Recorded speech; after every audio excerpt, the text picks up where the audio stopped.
กราบสบายดีเนาะมีเอฟซีทั้งฝั่งลาวฝั่งไทยทั้งต่างประเทศมื้อนี้ก็มาพบมาพอกับน้องทงพ่อแม่พี่น้องตอนนี้ก็มาตอนค่ำตอนมืดเนาะพ่อแม่พี่น้องมีแนวมาให้ทั้งแม่เพิ่นพ่อแม่พี่น้องเอ้ยแนวก็เป็นของอยู่ของกินนี่แหละเนาะแนวก็ได้ เอาตอนนี้ก็แม่เพิ่นก็บ่ได้ไปเฮ็ดเวียกเนาะมื้อนี้เพิ่นน่าจะพักผ่อนพ่อแม่พี่น้องเอ้ยเดี๋ยวสิถามแม่เลยว่าเวียกนี่เป็นจังไดเนาะทางน้องทงสิไปเฮ็ดได้หรือบ่เนาะน้องสาวเพิ่นบ่ได้ไปก็บ่เป็นหยังดอกเนาะทางน้องทงไปคนเดียวก็ได้มื้อละแสนไปเฮ็ดเกี่ยวกับอันนี้หยังอันกระตุกน้ำเนาะพ่อพี่น้องบ่แม่นหายน้ำเด้แบบมันไปเลือกกระตุกหน้าไปเลือกกระตุกน้ำแบบมันเพิ่นอันนั้นนะไปอัดน้ำไปอัดแล้วก็แบบอหยังไปส่งต่ออีกขายต่ออีกอัดขายต่อบ่อันกระตุกน้ำนะ ก็นี่คือเขามาเอาฟ้าวันแล้วก็มีรถมาเอาแบบกระตุกน้ำเพิ่นเป็นคล้ายๆต่อคือกันนั่นแหละเพิ่นเพิ่นมาอัดให้มันแน่นๆแล้วก็เอาไปส่งขายต่อแบบนี้เนาะผู้อันเก็บขายก็ตั้งหากดิเก็บกระตุกขายกันนะ เอาสบายดีเด้อทางน้องลินแล้วก็น้องๆเบิดทุกคนนั่นแหละเอาทางแม่สบายดีผู้น้องวันดีน้องติงโทยน้องละน้อยก็อยู่นี่ครบพี่น้องเอ้ยแม่ก็ยังบ่ได้อันนั้นดอกยังบ่ได้จูดทานหรือว่ากองก็ยังบ่ค่อยแล้วปานใดเนาะยังบ่เต็มกองไปเทื่อละหน่อยแต่ว่าตอนนี้เริ่มค่ำแล้วพี่น้องมื้อนี้ทางน้องทงก็บุกมาค่ำเลยพี่น้องเอ้ยเอาของกินมาให้แม่เนาะโพเป็นอะไรละเวียกนะเฮาสิเฮ็ดได้อยู่บ่ได้เลยเป็นเพื่อนงานบ่หนักปานใดติขนาดฐานยังเฮ็ดได้เนาะอันเฮ็ดกับกระตุกน้ำนี่อาจจะบ่หนักปานใดดอกถามน้องลิ้นเด้อค่ะมวนนั่นนะบ่เฮ็ดเวียกไปเฮ็ดเวียกมันก็บ่ม่วนแล้ว มีแต่อันอัดแล้วก็ชุบเอามาเมียนได้ชื่อนั่นสินักนั่นแหละอันอัดกระตุกนั่นอันแล้วก็เอารถมัดเอารถมัดแล้วก็โอ้ยเอาล้อชุบเอามาเมียนคันนำเพิ่นสอนขับรถโอ้ยเป็นอยู่ในหันเลยบ่จัง เธอก็เราเอาหันเอานี่ก็เอาน้ำเหล้าเอามันแก๊สเอาเครื่องอันนี้แก๊สแล้วก็กระตุกน้ำเราเมื่อยครับเนาะบ่มีไฟครับเวลาสอนให้ครับเนี่ยโอ้ยเป็นเลยทางน้องทงก็ได้ เลยขันอันนั้นมีเบียดติดไกลนะถ่าย มืออื่นเราจะทำมึง เฮาไปคนเดียวก็ได้น้องสาวเพิ่นบ่ไปก็เอาเพื่อน ให้น้องสาวเพิ่นอยู่เฮือนเบิ่งผักเบิ่งหยังนี่แหละปลูกผักนำมึงวังเงินนี่ก็ ขันอยู่เพื่อนก็จะเอาเด็กน้อยนี่ได้ไปอยู่นะตาม เอาเด็กน้อย3โตวนี่ไปอยู่นำนะ ไม่เชื่ออันนั้นแม่กูมืออันนี้ไปอันนั้นแหละไปน้ำแม่ อันวันดีเสิติดแม่ตลอดแล้วไปนำแม่ตลอดแล้ว วันดีพอกับสองคนน่ะก็ไป น้องลิ้นเด้ได้อันมื้อละเท่าใดมีแนวกินแล้วก็ไปน้ำแม่และสองคนน่ะก็ได้80น้องลินได้80ส่วนนั้นน่ะแม่นี่ได้100,000เลือกกระตุกน้ำน้องลิ้นนั่นเพิ่นยังเฮ็ดบ่ค่อยเป็นปานใดเนาะเพิ่นก็เลยให้น้อยแหน่วันดีเด้ได้บ่วันดีนะฮะได้จักพันวันดีไปเฮ็ดเวียกได้จักพันบ่น้องวันดีบ่ปากเลย5,000ไฟจ้างแล้วบัดนี้5,000อีแม่จ้างบ่5,000 มื้ออื่นอีแม่ว่าสิถามให้เจ้ามื้ออื่น ถามแล้วก็พอดีแหละบอกเฮาได้เด้อเฮาสิไปคันนั้นน่ะเพิ่นให้ใบมื้ออื่นก็มีแต่บอกก็ให้ไอ้ทงไป เพิ่นให้ไปมื้ออื่นก็ไปมื้ออื่นนี่แหละเฮ็ดได้เนาะก็เฮ็ดทานก็บ่ไหวเลยทางน้องทงก็เพื่อสิตัดไม้ได้เนาะก็เมื่อยเติมหนึงแหละถามเพิ่นก็แล้วเพิ่นจะเอาบ่แต่มื้อเฮาลงเมื่อบ้านน่ะเพิ่นนะอยากนะได้2คนบ่แต่น่ะขึ้นมาแหละบ่เอาพอคนเลย ตอนแรกเพิ่นว่าอยากได้ ลูกไผ่กับลูกชายเจ้าบ่มาเพราะว่าเขายังเมื่อบ้าน มาแต่บ้านคนสิถามเมืองเขา บัดตอนอยากมาบัดอยากไปเฮ็ดเวียกเพิ่นว่าบ่อยากเอาเนาะบัดเราก็คือสิเอาเลยเนาะเพิ่นว่ายามเราอยากได้แล้วเราสิโทรหาเราวะ ทางแม่เพิ่นเลือกทุกน้ำแหละอันนั้นก็มีดแทงดิแทงให้ลมมันออกแหละเลยเฮาไปอัดแล้วมันก็แตกเลย คะแนนอัดแล้วลมมันบ่ออกแล้วมันสิแตก ตุ่มเฮาดิว่าตอนนี้ก็ขำค่ำเลยพากันบุกมาค่ำ เรา เพิ่น วัน มัน นี้หนึ่งอันเขาแรงแล้วดูยังหนึ่งแล้ว น้องสาเอาปลามาให้แม่เลยบัดนี้ เอาหนังจังไงก็ได้ เอาตอนนี้น้องสาไปเอาปลาเนาะมีหยังแน่เอามาให้แม่เบิ่งแน่ อันนี้หมักยุ่ง มีหมักยมพร้อมเอามาให้แม่ยันกินบ่เบิด หมักม่วงก็บ่ได้เอามาให้อันนี้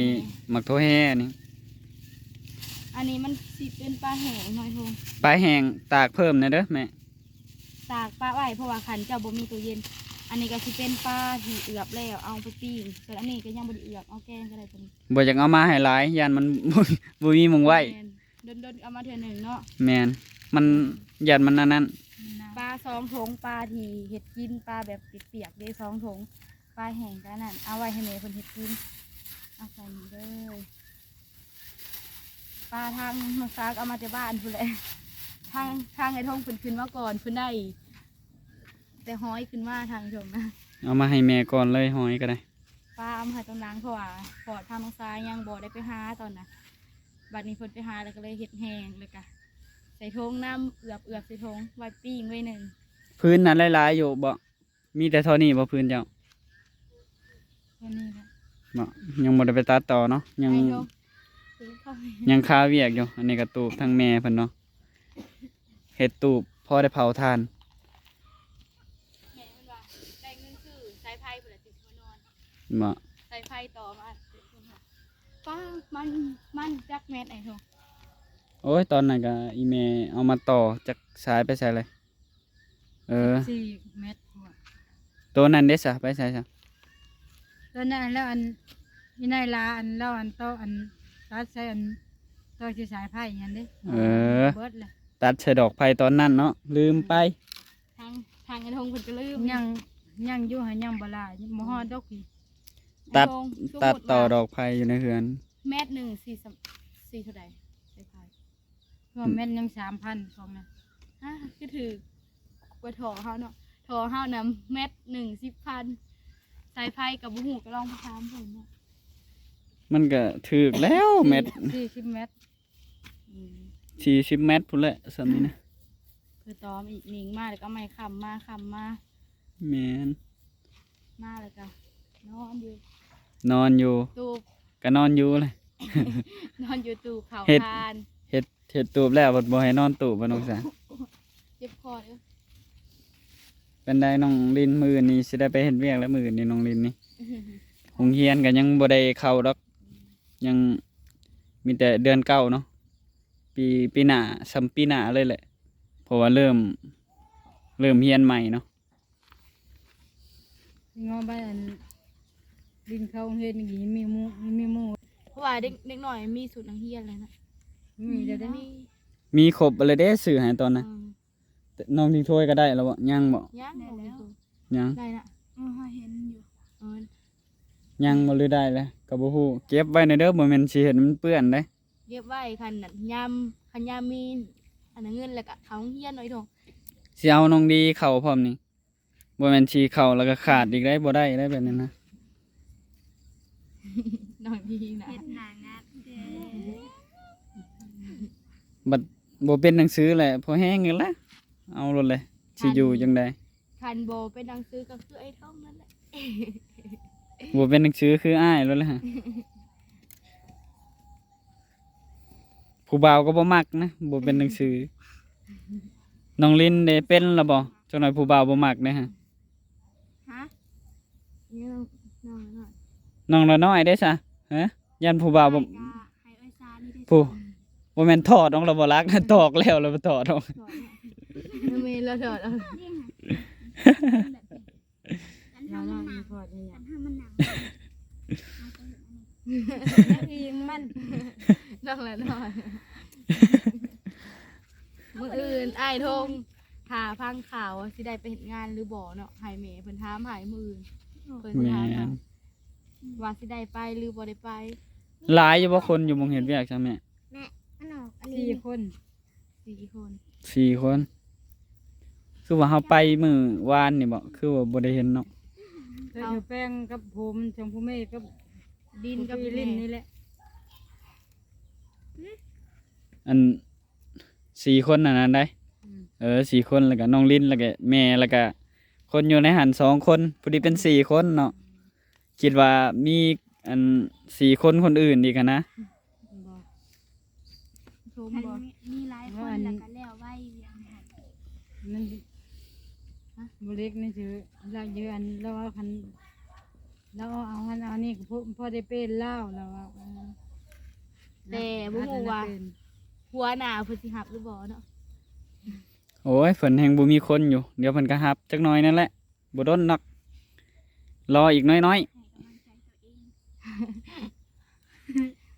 ให้กำลังใจตัวเองเลยสิ ให้ไผให้กำลังใจเนาะ พอ โอ้ตอนนี้กันโอ้ยมืดลงมาหรือมืดลงมาละบาดนี่จังหน่อยก็สิได้เมื่อละลืมเลยมันก็ บ่เปิดแพทไอ้โดดี มันก็แจ้งอยู่ได้เลย อ๋อเด้อ